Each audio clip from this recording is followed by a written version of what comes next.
Hello there, one and all. Welcome to Slapendipity, Hobos of Happy Slappy Town. I am Eric, who you may call Eric, and with me is Gibby, who you may call Devon. Hello. Say hi. We're being culturally enriched. Wow. By Japan. It's never gone off the rails so fast. It's a country, and it has lots of rails, Eric. You should know this. We're there. They got trains that go real fast. The rails, they go real fast over here in Japan. They're called bullet trains. Yeah, we should have one. I'm a train expert. I know that you don't know much about them, but Japan's are pretty cool. Yeah, well, yeah, So, I feel like I just got slapped down. We agreed, we're like, let's talk about this, and now you've hurt my feelings because you're like, no, I'm just gonna sandbag whatever he wanted. We're gonna talk about rails and trains. Well, that's because rails and trains are like math and science. It takes a lot of like thinking to get them done. They're like the peak of human engineering and ingenuity. It's like, you know what I think? I think trains, and then I make trains happen using facts and logic. And you know what facts and logic don't care about, Eric? Is the feelings you have that I just hurt. Okay, facts don't care about your feelings, Eric. In the words of, what's his name? They don't. Yes, famous what's his name? Famous, Ben Shapiro. In the words of Ben Shapiro. The great... Oh my gosh. The best podcaster in the world. Whoa, I mean, first of all, I don't want to brag, but, you know. I talked to, the social media manager here in Happy Slappy Town. He says that our podcast actually gets more views in our country than Ben Shapiro's podcast does. If you list all the best podcasts in Happy Slappy Town, which is its own country, it goes our podcast, and then... Yeah, mm-hmm. I can't think of another podcast, Eric. I don't really listen to podcasts. Oh, no. It goes us, and then it goes the Daily Troll. Bunch of trolls live in Happy Slappy Town. Right, yeah, okay, yeah, I think we went off the rails from the train conversation. Let's get back to trains. Rails to begin with. Let's go back to trains. What's your favorite kind of train? Oh gosh, a sleeper train would be fun. I haven't ridden one yet, though.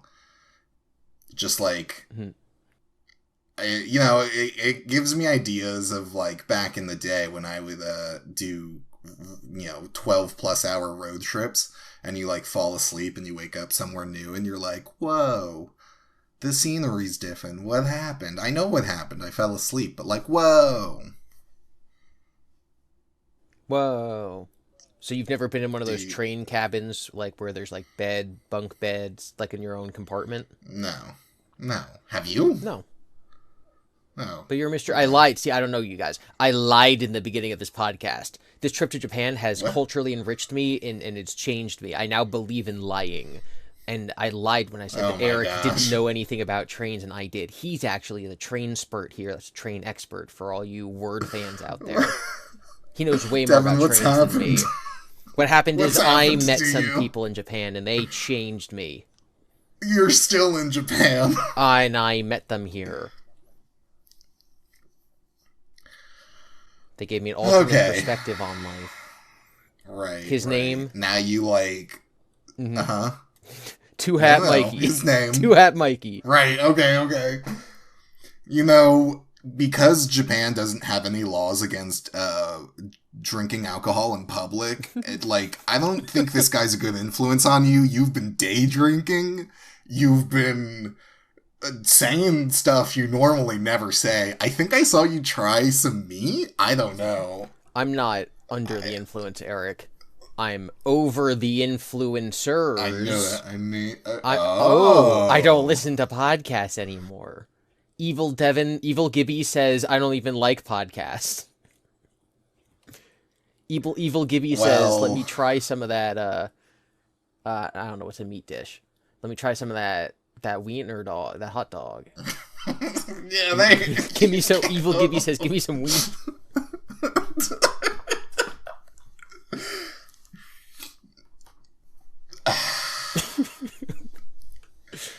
So...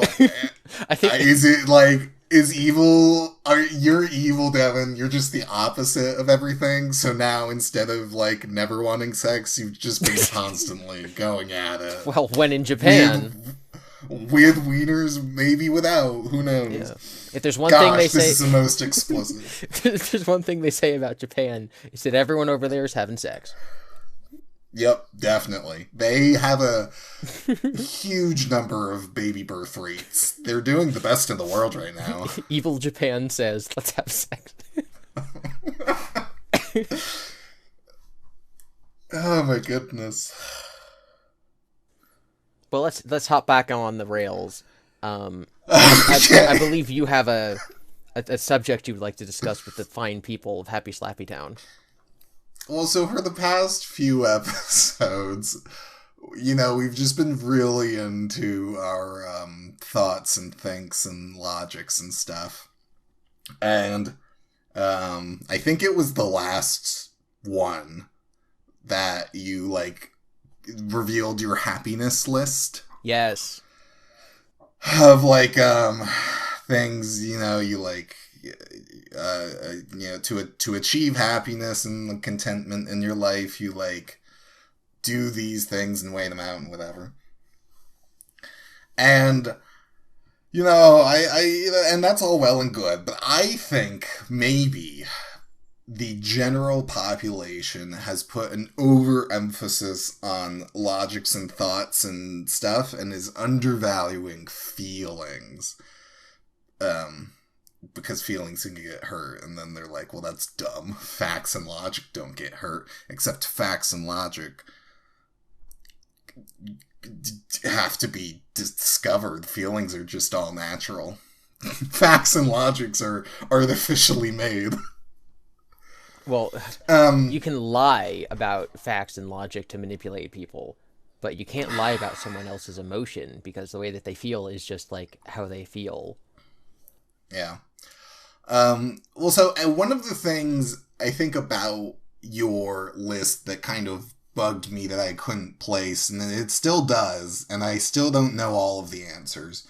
But part of it, I think, are just emotional things, right? Like, oh, do you go through the checklist of like, okay, I would get all of these benefits at these costs and whatever, but then it's like, would that make me happy though?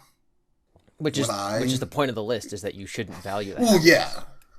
Well, but I think you should, right? Like, if it's, like your feelings inform your decisions, Like, oh, I really don't like, I don't know. I didn't think I'd get this far.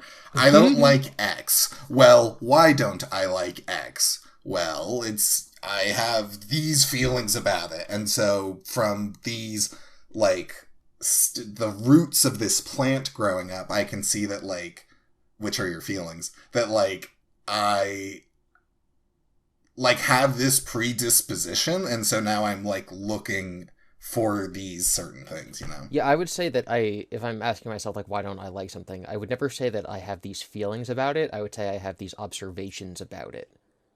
Like, if we're, talking about, like, a movie that I liked or didn't like or whatever, it would be like, well, the movie contained this, which is a thing I don't like, therefore I don't like the movie. I wouldn't say, oh, I just didn't like it. I would say, I observed this, I conclude this.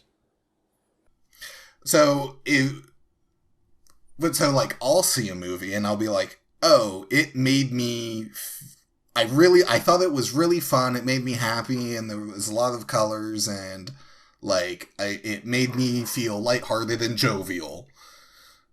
And then you would be like, well, that's silly, Eric. What did the movie contain, though? Well, it can contain lightheartedness and bright colors. But it's like I've said, but it's the response that the movie evoked from me that I'm like, yeah. And then I'm noticing, oh, there are colors and it's lighthearted or whatever. But the emotion that it evokes would be the reason why I like it. Yeah, so about 10 years ago, our friend group had just big, like, consistent conversations about the quality of video games and, like, trying to square the circles of, like, our different tastes, etc.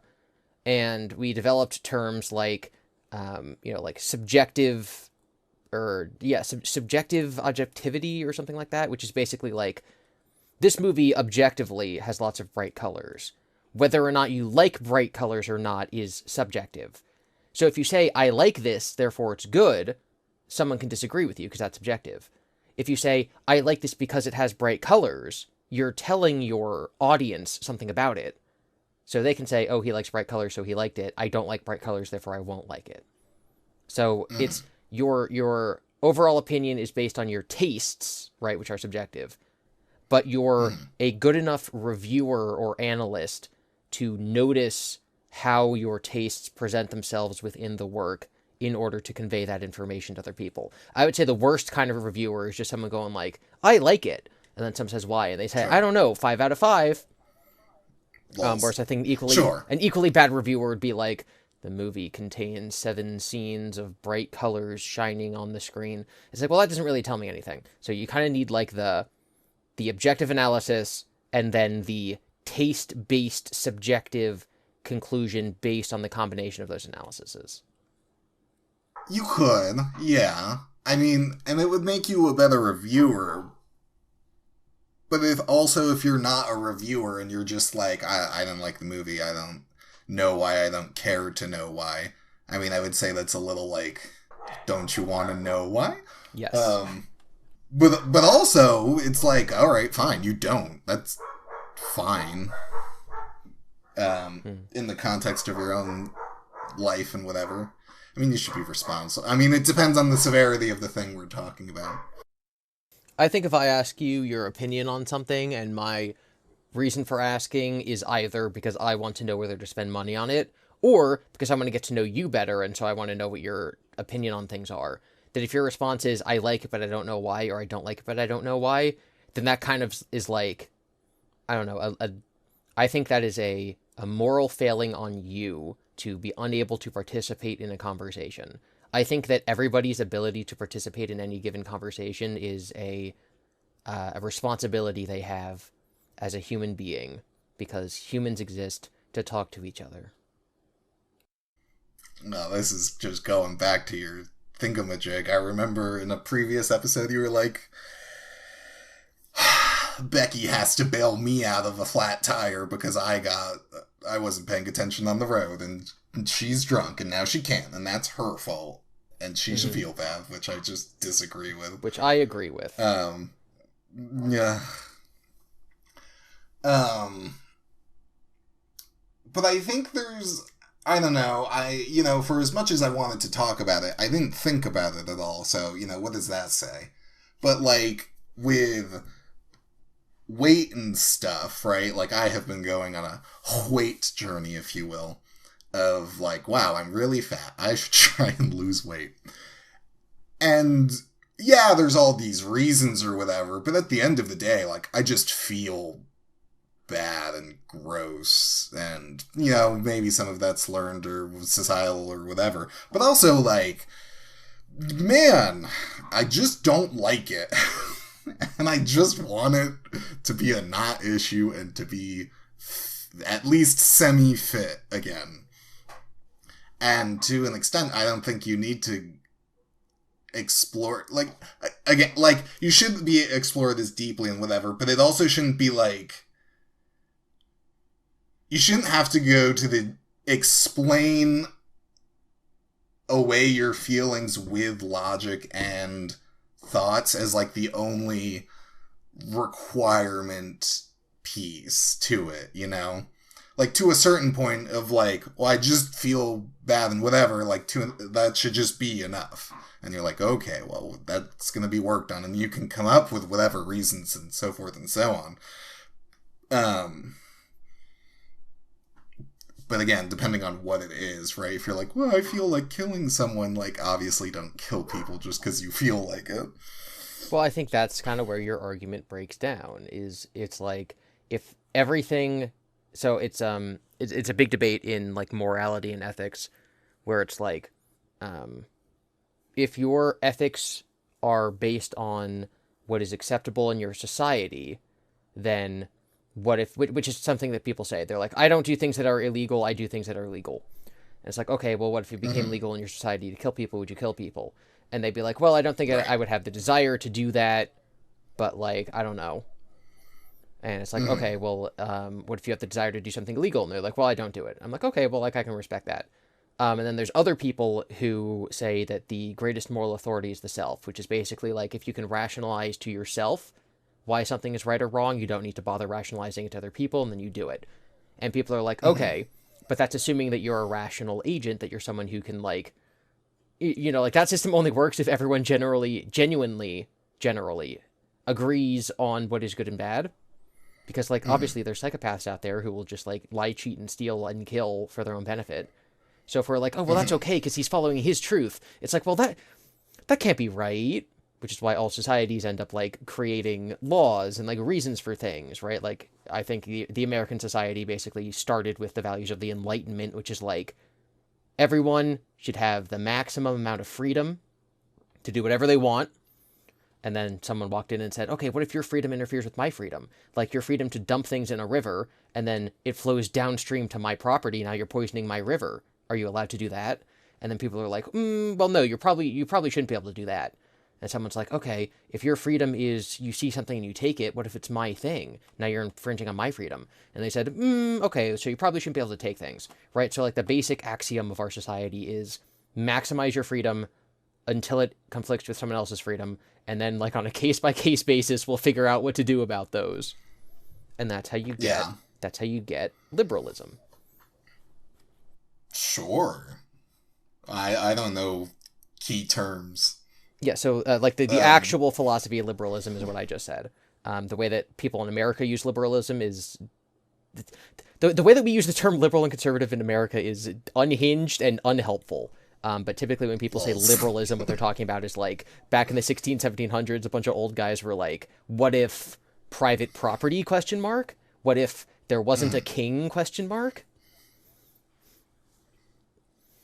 And here we are. And here we are. You know, one of the other things, for some reason, I've been thinking about, because I crossed off a bingo sheet, cube, I guess. Ooh. Ooh. Because I remember when I first described the bingo board, and you were like, if you have two things you want to do, but one gets you bingo and one doesn't get you bingo, which one do you do? All things being equal. And I was like, I shrug, because all things are equal. So I think in an instance like that, you just pick whatever the most satisfying thing would be. But then if literally all things are equal, then yeah, it doesn't matter. You could flip a coin. Um, and obviously, like, to an extent, yeah, like on the bigger pictures and stuff, like, yeah, we need laws and rules and how to figure out how to exist together. But I think they're just it. I don't know. Well, I think some people use logic as an excuse rather than to actually be logical. Of like, well, it's just logical that we should do this. And it's like, well, do you really just have a feeling about that? And you're just trying to come up with reasons to make your things sound good the bestest, so then your feelings are the ones we go with. Well, so I have a question. I'm going That to ask sounds, you to be like yeah, yeah. specific with an example in a second. But Oh no. do you think that the universe is logical? Oh. Hmm. On the one hand, I want to say no, because, like, everything's in like in the galaxy spectrum, right? Like, if the Earth was a few miles in any direction, it like we hit the Goldilocks zone, and that's why we can exist. And there was just this one fish that crawled out, and all this little stuff that's like, yeah, no, That seems pretty chaotic and random, but also like, Well, you know, maybe there is a like a, you know, the everything happened to fall in this way. We just don't understand it, and actually, it does make sense that the Earth fell within the Goldilocks zone and the fish and the whatever, and we just have so little comprehension. But at that point, is that not basically chaotic? Like, how do you, like, if I pick up an ant and move it to my mailbox and throw it on top of him, is the ant like, well, yeah, that seems like the universe is lawful and organized? I don't think it would. I think it'd be like, what the hell's going on? But to me, I'd be like, yeah, that I am picking it up and putting it on the mailbox, and this is how physics and bodies work and whatever. So I don't know, slightly torn. You interpreted that question in a wildly different way than I intended. Oh, Um, I'm good at doing that. Yeah, I like that is interesting about whether or not like I would say that chaos is an aspect of logic, right? Like if the like logic is like sort of the I would put physics as like an element of logic, right? Like we expect something to happen if you do something. If you drop an object, gravity will apply to it based on the mass of the object and the mass of, you know, the gravitational field of the Earth, right, etc. I don't think it's logical one way or the other whether or not the Earth exists in the Goldilocks zone, but I think that if you say, imagine there is a world that exists within the Goldilocks zone, what would it look like? Then the answer 9 out of 10 times would be Earth, right? Like, because that's just like that form. We had an interesting conversation about aliens like a year ago that I think I have a very unpopular opinion on, but I feel like I'm right. So like, there's that too. Oh, interesting. You feel you're right. I feel like interesting. I'm right. Because it's like something I don't fully understand, but I'm like, it sounds right to me. So Sure. I guess I'm gonna we can get to that in a second. I'll reword my question, which is, does the universe operate on strict laws that you can write down and apply to novel situations? I feel not knowledgeable enough to answer. I guess it would also just say, like, what we mean by strict, like, because rules are rules and meant to be there, but they're also meant to be broken. I think smart science people would say that like quantum mechanics confuses everything we understand about physics, and I would say, wow, you're smart and you don't get it, well, I'm dumb and I also don't get it, so okay. But basically, the point that I'm building toward is, if you're trying to make a decision and your buddy says, well, if we think about it logically, and they say something, I think that where that person's coming from is something to the effect of like, all of our interactions and decision making are ultimately based on the laws of physics, and because those are rational and persistent and we can use them to predict future events, if we want to take most advantage of our knowledge of the laws of physics, we should do things that make sense given the parameters of the thing that we exist in. So if it's like, we're hungry, where should we go to eat? And someone's like, well, we should probably go to the spot around the corner because it'll take us the least amount of time to get there. And you're like, oh, well, I want to go here because that's what I have a hankering for. It's like, you're answering in response to, like, I want to go here because I'm in the mood for that kind of food. And he's answering, we should go here because time is linear. And he wants to go to the place that's physically closer because it requires less energy to go a less distance and less time to go a less distance. So it's like, is he wrong? No. Is time to arrive at the place of the food the most important aspect of eating, or is flavor a more important aspect of eating? I don't know. It depends on the scenario and the opinion of the person.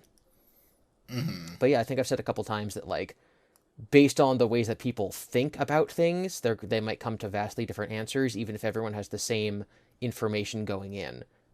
So it's like, I'm hungry, I want food now, let's go around the corner to the convenience store, versus I'm hungry, let's go get some pasta, we'll drive across town to the pasta machine factory. Right? Those are different answers, even if everyone has the same amount of information. So what were you thinking of a specific instance of someone saying something that they felt was logical, and you're like, I don't know if that's logical. I think that's just what you want, and you're using logic as an excuse. Not specifically, just kind of in politics in general, which I don't fully want to open, but I'm aware I brought this can of worms to the table.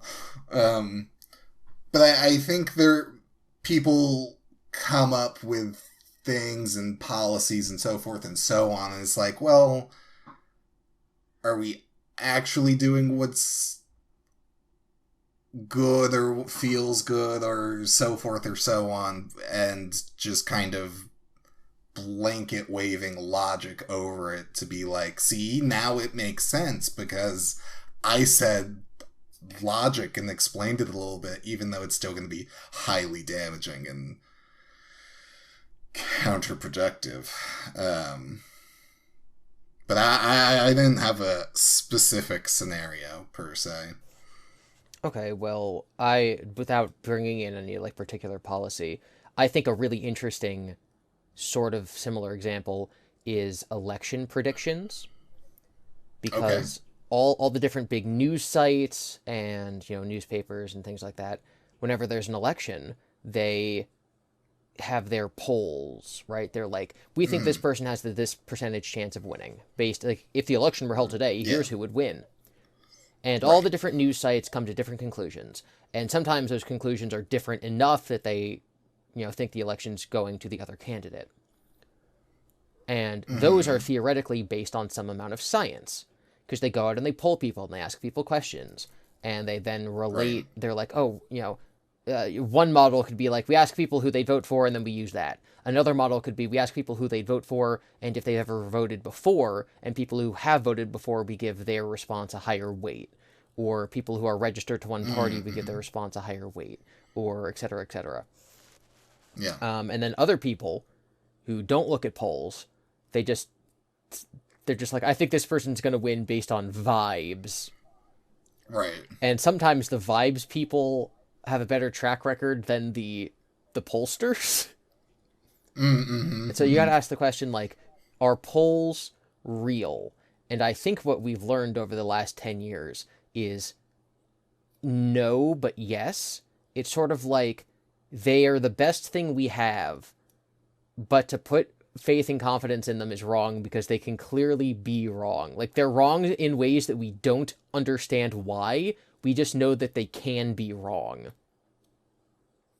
So it's like, well, logically, this person's going to win. It's like, okay, but vibes, but, counterpoint the vibes. Right. That kind of reminds me very, like a bunch of stock people, they were like, they got the best experts and robots and whatever to be like, okay, here's this, you like figure out where the economy's gonna go and stocks and like when to pull out and when to not. And then they got a cat and gave it some balls, and the cat just played with it, and the cat did way better than anyone else in the study, and they were just like, okay, this cat randomly playing with balls is better than our best experts on guessing and estimations and whatever, and that's we just have to accept that. Yep. Well, first of all, that's the 0-point field for you, baby. But yeah, no, I'm very familiar with what you're saying, which is that it was hedge funds performed worse than random chance, which I think is interesting and funny. It's like, what's the point of like, we're paying these people hundreds of millions of dollars to predict how the market's going to go, and it's like they're wrong more often than they're right, so what's the point? Yeah. But I think that You hire a cat. Yeah, you need to hire a cat. I think we talked about something similar. I don't know if it was on the show or in person, but it was a study where it asked people, it had two people talking, and one of them was like part of the study and one of them wasn't. And the person who's part of the study was instructed to flirt with the other person or not. It's like, okay, you're randomly assigned to Billy, you're going to flirt with him. You're randomly assigned to Tommy, you're not going to flirt with him. And then after the conversation, they asked the participants if they thought that the plant was flirting with them. And people were right less than 50% of the time. So what you're telling me is when someone's flirting to me and I'm like, oh, they're just being nice to me, I have a 50-50 shot of being right in my thought of they're being nice to me. Almost like a less than 50-50 shot. Like, the conclusion of the study was like, if you think someone's not flirting with you, they are. If you think they are, they're not. Which is clearly not the real world practical Right, yeah. takeaway. But it's like, yes, people are...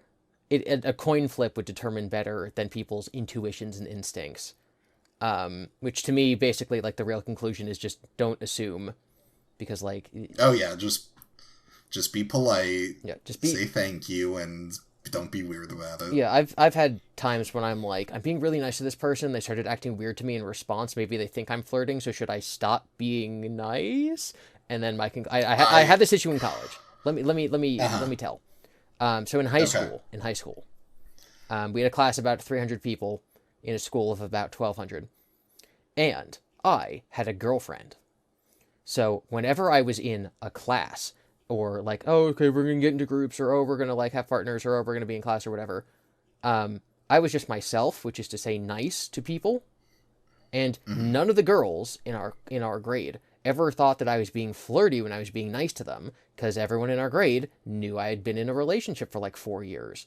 None of the girls that I got super, super friendly with in my classes ever thought that I was like hitting on them or something, because duh, I'm in a relationship. The moment I get Sure. to college, and I'm in these classes with, yeah, I was an English major, so like I'd have like 3 English classes with like the same core group of people. The moment I'm with new people and I'm behaving the same way I've always behaved, suddenly they start treating me different and they start treating me weird when I'm nice to them. And I came to the conclusion, I'm Mm. like, these people don't know I have a girlfriend, and they don't know that I'm literally just being nice. And that's a weird experience. Mm. And so I had to ask myself, do I stop being nice or do I just be nice? And my conclusion was I just be nice, and it's their problem. Lols.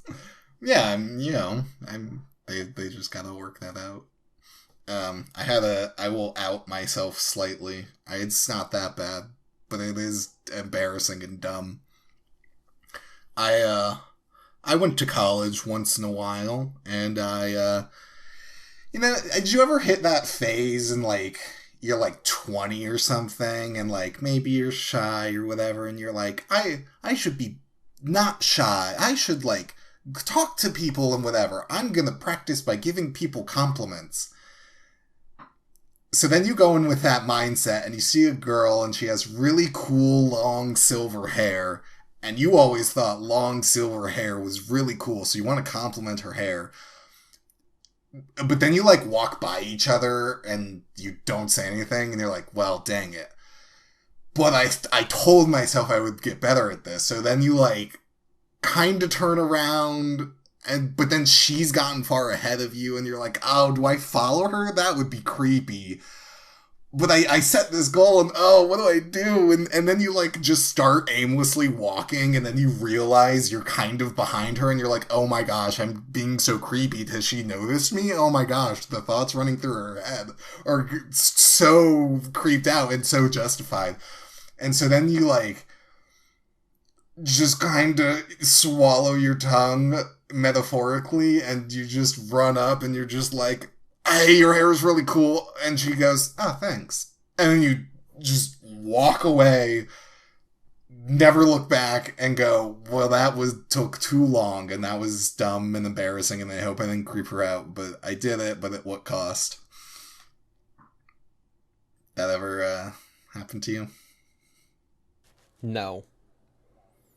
Oh. Um, Yeah, me neither. when I became a manager, people were like, "You're very closed off," and I was like, "Okay." And they're like, "Just like give people compliments," and I'm like, "Wouldn't it be weird if like I go up to like a teenage girl, and like I just like her boss man start like complimenting her physical appearance, and they're just like, no one's gonna think of it that way." I'm like, "Oh, okay." And so then, like, I'd be at work and I'd be like, "Oh my God, I love your nails." And some, to like, my employees, and they'd be like, "Oh my God, yeah, yeah, blah, blah, blah, blah, blah, blah, blah, blah, blah." Like a teenage girl starts talking and just zone out. They're just like, blah, blah, blah, blah, blah, blah, blah. I'm like, okay. Or I'm like, "Oh my God, your hair is different today." And they're like, "Yeah, blah, blah, blah, blah, blah. Thank you for noticing, blah, blah, blah, blah, blah." And I'm like, wow, human beings are just like capable of being normal and taking compliments. I'm not, but that's Wow. fine.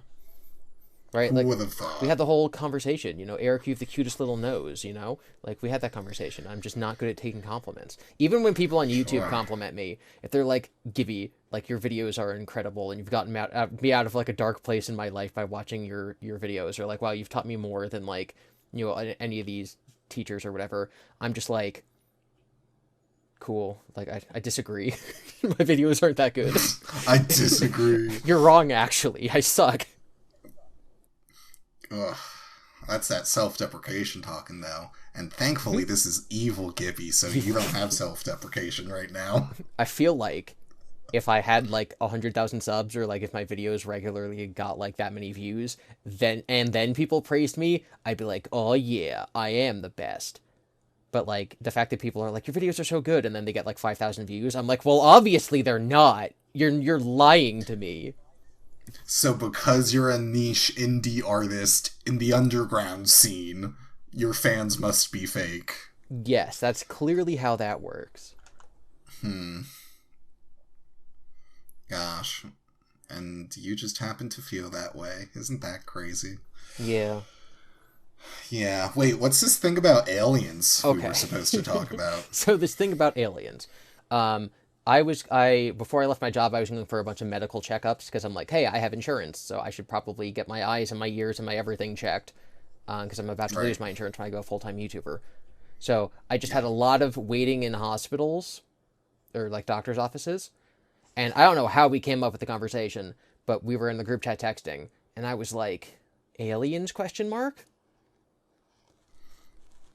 So Okay. here's my alien theory. Yeah. Whenever people talk about aliens, a smart person in the room is going to be like, well, it's very unlikely that aliens would resemble humans in any way. They might be some sort of form of life form we can't even comprehend. If we were to meet a life form that's an alien, we might not even know how to communicate with it, because it might not have, like, ears or whatever, Have you ever seen the movie Arrival? No.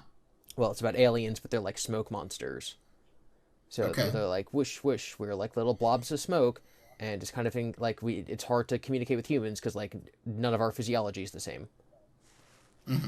So my counterpoint to that, when people are like, actually, aliens probably won't look like little gray men, they'll probably look like, who knows, we can't even fathom it.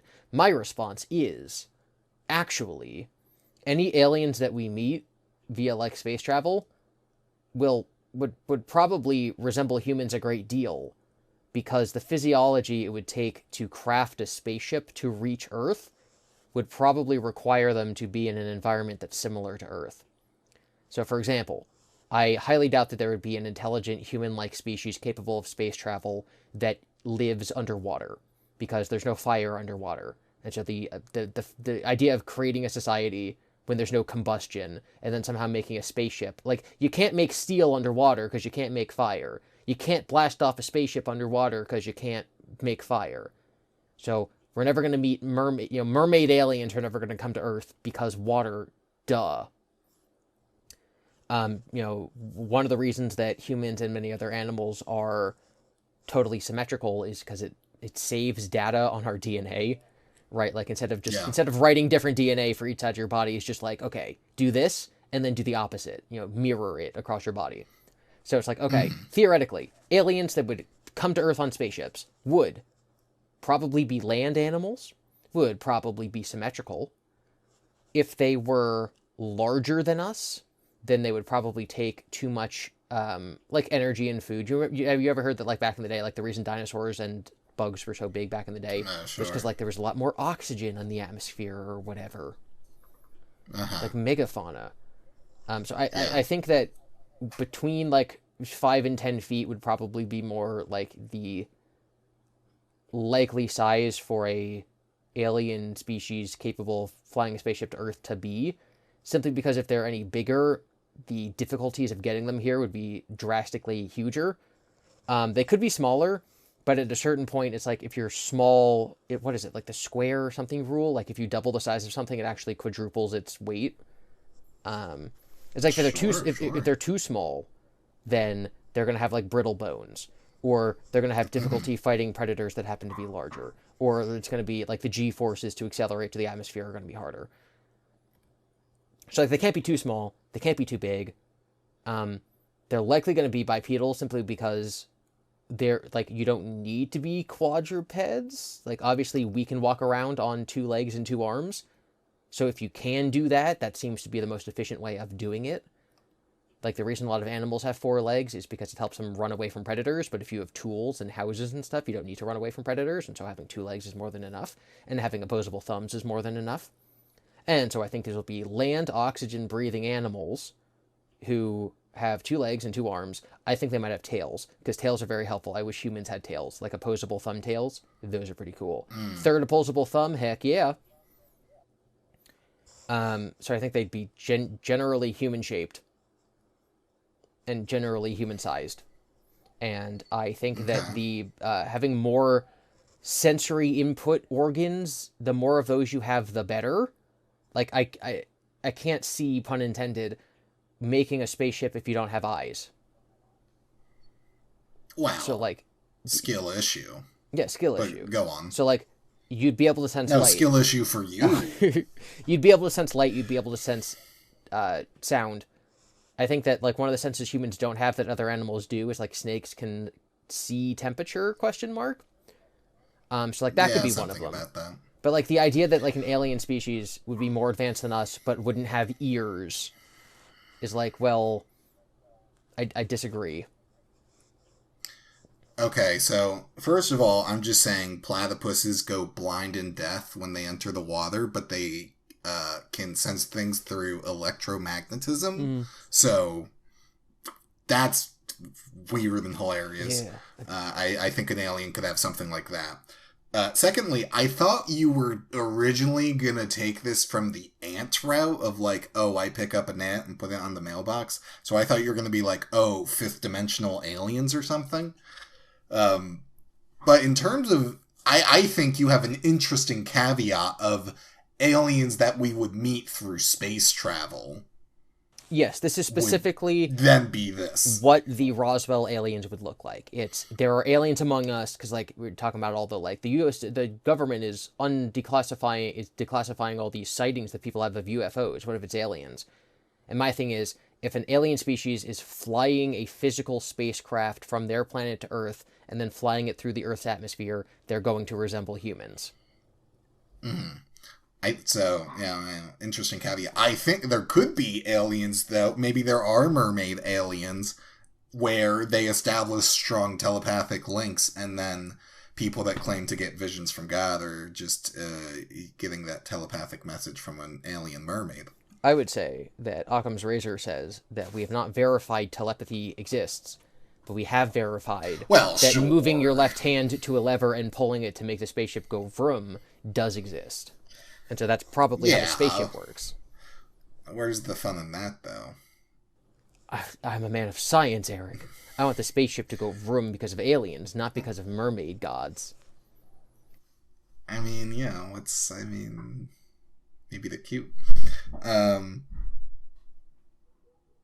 So you would not pledge fealty and loyalty to the mermaid gods if they announce themselves?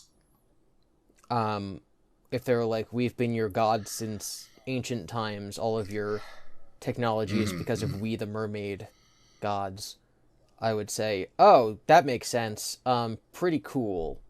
Okay. But if someone said, yo, I just figured it out, it's mermaid gods, I'd say, wow, you're stupid. Okay. Yeah, Basically, you need opposable thumbs. A tail would be cool. Yeah. You need combustion. You need to be in, like, the Goldilocks size for ideal space travel. And you would likely have sensory organs to sense the most amount of things, and so you'd probably have the same ones as the animals on Earth. I mean, this is all pretty buttoned up, so I don't know that I can really say much. I will, however, say, though, that, like, I don't think fire is explicitly needed, just because there can be materials we don't know, but then you're not having your fun vroom spaceship thing. Because, like, magnetism is crazy, and you don't need fire for magnets. There are naturally occurring metals and with magnets. I think our current theory is that humans evolved once fire was discovered because it increased the caloric density of food, and so less food was able to fill our Oh, sure. tummies more or something. And so, like, cooking No, allowed we human got. brains to develop. Yeah. I mean, maybe there's that. I don't know. You know, but I'm thinking of fifth dimensional alien beings, and like if I picked up an ant and put it on a mailbox, and then an alien picked me up and put me on their mailbox, that would be wild. I don't know how I feel about that. It makes me feel like Hmm? I should treat the ants better. Just in case. Do you know the whole thing about ants counting their steps? No. Really? Okay, so ants count their steps. So the way that ants Okay. know how to get back home is they take 50 steps away from the hole, and then they turn around and they can take 50 steps back. So what some science Right. men did is they made ants' legs longer by giving them ant stilts. And they Okay. found, so the ant took 50 steps away from the home. They put on the ant stilts. They put it back where it was. And then it took 50 steps back towards their home and they overshot it because their legs were bigger. Right. So they couldn't find their way back to the ant hole Oh because no. their What only, happened? I don't know, their only What? way of, telling where they were was counting the amount of steps they had, not using their eyes or like recognizing the surroundings or using their nose. It was literally just they counted their steps. Hmm. So if you've ever seen like an ant on a picnic table and then you blow it and it goes flying, it probably never got home again because it doesn't know where it is anymore. Yeah, I'm thinking about the times when I was a kid and I put an well, I put a stick in front of an ant and ant walked on the stick and then I picked up the stick and moved it. Yeah, who knows? Dang. I'm a monster. You know about the dead ant pheromone? No, oh my god. What's the dead ant So pheromone? when ants die, they give off a specific pheromone. And ants have Sure. graveyards. So when an ant dies, the ants will take it and they put it in the ant graveyard. And it's probably just to get it Okay. out of the way. So the ant dies, it Right. produces a pheromone, the other ants know it's dead, and so they pick it up like a crumb of food, and they walk it and they chuck it in the ant graveyard. So Okay. what scientists did is they isolated the ant death pheromone, and they sprayed a live ant with it. And a bunch of ants came over Hmm. and picked it up, and it was like trying to escape, and they just picked it up and they threw it in the ant graveyard, and it stayed there until the pheromone faded, and then it walked back to its place and got, back to re-entry into the Backdoor. colony. So the idea is like the ants don't have like a concept of like what dead is, because it's not like they see a dead ant and they're like, well, time to throw it away. They just smell a thing and think time to throw it away. So even if you've thrown away a hundred dead ants, the moment there's an ant that smells like it's dead but it's moving and walking around and clearly still alive, they aren't making the judgment call that it's alive or dead. They're just making the judgment call that it smells, so it goes over there, which is crazy because it means that they Hmm. don't comprehend death. Hmm. Like I think that we just we Yeah. anthropomorphize a lot of Hmm. animals when I think we should really be anthropomorphizing a lot of animals. And when we look at animal activities, we should be like, is this because they think of things the way humans do, or because they're just smelling things like ants do? So we should not anthropomorphize. We should anthropomorphize. We should say that dog is just a big ant. I think you would get riots. The amount of people that would be like, what do you mean my dog doesn't love me? How dare you?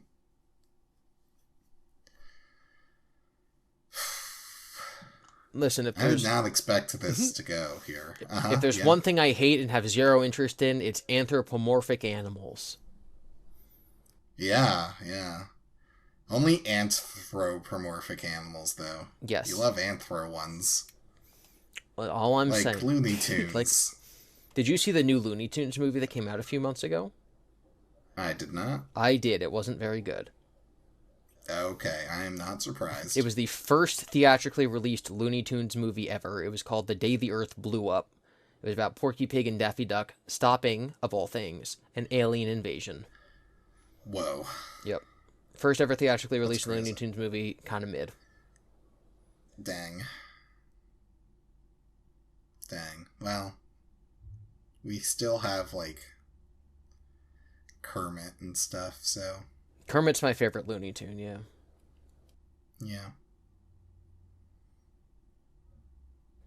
Is there any insight you have being an alien in Japan for this long?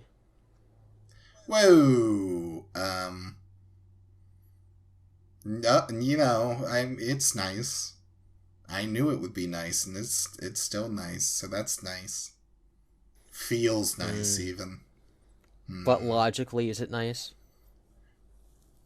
Oh, yeah, yeah. I mean, I can't list anything specific right now, but, ask me another time. Maybe I could. Wow. I would say that the moral of the story is you can't logic your way into being nice. No, I think you could. Okay. Evil Eric says, yes, you can be nice logically. Whoa, Bye, whoa, everyone. whoa. I have been good this whole time. Evil Gibby out here being cray cray. Bye, everyone.